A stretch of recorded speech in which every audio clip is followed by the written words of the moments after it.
انتہائی پریشان اور غمگین نظر آتے ہیں، کیونکہ ان کے سامنے ایک روشن میدان ہونے کے باوجود ان کو راستے کا علم نہیں ہوتا، ان کی منزل ان کو معلوم نہیں ہوتی،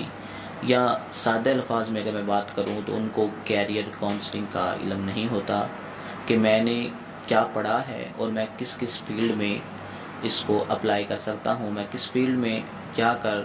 اپنے اس پڑھے کو، اپنے سیکھے کو سکھا سکتا ہوں یا پڑھا سکتا ہوں۔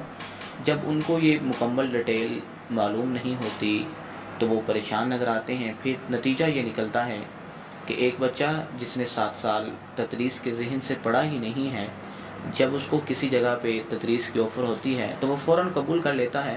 کیونکہ اس کے پاس کوئی سیکنڈ آپشن ہوتا ہی نہیں ہے۔ پھر وہ تدریس میں نہیں چل سکتا تو وہ مدارس کے خلاف ہو جاتا ہے، یا تو پھر اپنا مدرسہ بنانے کی سوچ لیتا ہے اور ٹھان لیتا ہے،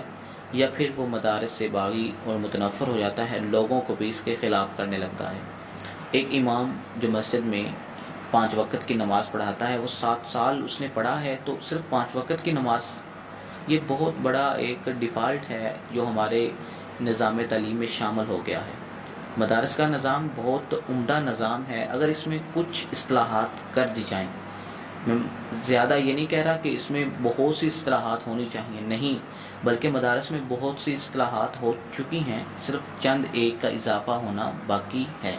اگر وہ بھی کر دی جائیں تو یقین جانیے مدارس دینیہ، مراکز علمیہ امت کی رہنمائی کا فریضہ جس طرح سر انجام دے رہی ہیں، اس سے بہتر طریقے سے سر انجام دے سکیں گی۔ اور ہمارے ہاں یہ ایک بہت بڑا یہ بھی ایک پرابلم ہے کہ ہم امامت صغریٰ کے لیے طلباء کو تیار کرتے ہیں،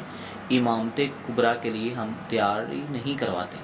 کیونکہ ہمارے نزدیک صرف مسجد کی امامت معتبر ہے، امت کی امامت، ایک ملک کی امامت، ایک علاقے کی قیادت سیادت ہمارے نزدیک میٹر نہیں کرتی۔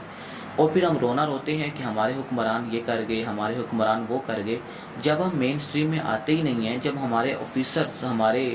جو جنرل سیکرٹریز ہیں، وہ ہم اپنے طلباء کو وہاں بھیجتے ہی نہیں ہیں، تو وہ ملحد لوگ ہی آئیں گے، وہ اسکول کالجز سے پڑھے ہوئے لوگ ہی آئیں گے اور اپنا نظام جو وہ پڑھ کے آئے ہیں وہی چلائیں گے۔